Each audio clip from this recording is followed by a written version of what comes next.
নমস্কার, নিউজ প্রাইমে আপনাদের স্বাগত। আমি সঞ্জয় রয়েছি আপনাদের সাথে। আজ একটা অভিনব অনুষ্ঠানে আছে। কি নাম? হৃদয় জুড়ে কলকাতা। উদ্দেশ্য কি না, সিপিআর অর্থাৎ cardiac pulmonary resuscitation program, training program. সঙ্গে এমন একজনকে পেয়ে গেছি যার পরিচয় তিনি নিজেই। তিনি হচ্ছেন বিশিষ্ট অভিনেতা বরুণ চন্দ্র। কথা বলে নেব তার সাথে। বরুণবাবু, প্রথমত নিউজ প্রাইমে আপনাকে স্বাগত।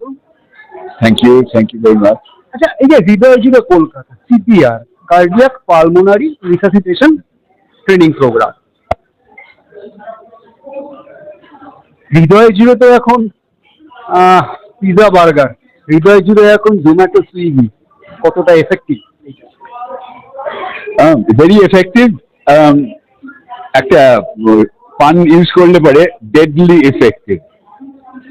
Zomato and all these tomatoes, whatever, the kind of food they serve, they are মানে স্বাস্থ্যের জন্য সত্যি সত্যি উপকারী নয়। একেবারে অপকারী আমি বলবো না। জোম্যাটো কিংবা ব্লিঙ্কিটের কাছ থেকে আপনি হেলথ ফুডও পেতে পারেন, আপনি ফলমূলও পেতে পারেন, কিন্তু মোস্ট অফ দিস এই যে ফাস্ট ফুড ব্যাপারটা, এটা কিন্তু হৃদয় জুড়ে একেবারেই নয়। হৃদয় জুড়ে হলে পরে হৃদয়টা বিদারক হতে পারে আর কি। ওটা হৃদয়ে থাকলে হৃদয় বিদারক ব্যাপার হতে পারে।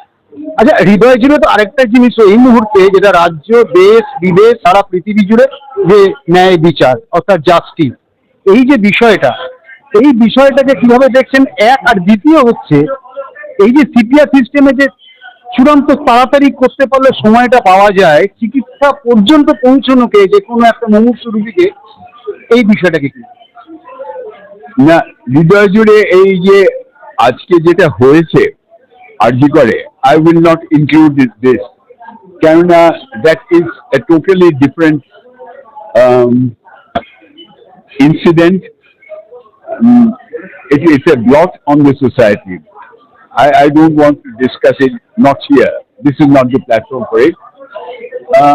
ওটা কিন্তু হৃদয় জুড়ে নয়, ওটা কিন্তু আমাদের কনসিয়েন্স জুড়ে। হৃদয় আর কনসিয়েন্সে একটা তফাৎ রয়েছে বলে আমার মনে হয়। এইখানে যেটা করা উচিত সেটা হচ্ছে যে আজকে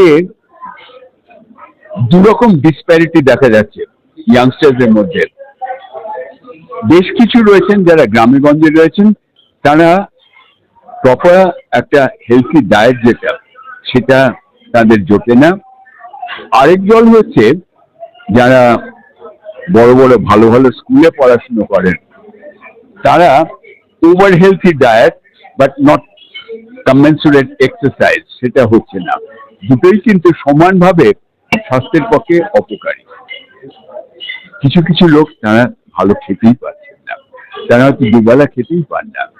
আমি অনেক জানি ব্যক্তিগতভাবে যে ছোট ছোট যে কর্পোরেশন স্কুল, সেখানে যারা লেবার ক্লাস বা যার মা ধরুন ঠিকে কাজ করেন কিংবা রান্নার কাজ করেন, তারা ছেলেকে পাঠাচ্ছেন বা মেয়েকে পাঠাচ্ছেন, আর কিছু না, দে গেট হেলথি মিল।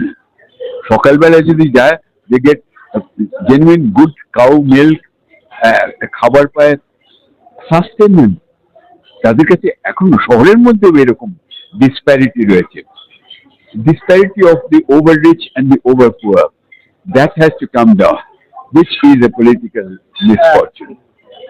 অর্থাৎ যেমনটা বরুণবাবু জানাচ্ছেন যে সচেতনতাটা সবচেয়ে বড় জিনিস। হয়তো অসামঞ্জস্য থাকতেই পারে গ্রাম, শহর, গঞ্জ ইত্যাদি বা সমাজের বিভিন্ন ক্ষেত্রে, কিন্তু সচেতনতা যদি থাকে এবং সহৃদয়তা যদি থাকে, তাহলে হৃদয় জুড়ে কলকাতায় থাক আর যাই থাক, হৃদয়টা সঠিক থাকবে। আর হৃদয় জুড়ে যদি ফাস্টফুড থাকে, তাহলে সেটা কিন্তু হৃদয় বিদারকও হতে পারে, এমনটাই জানাচ্ছেন বরুণ চন্দ্র। ভিডিও জার্নালিস্টের সাথে নিউজ প্রাইমের জন্য সঞ্জয় সাহা, কলকাতা।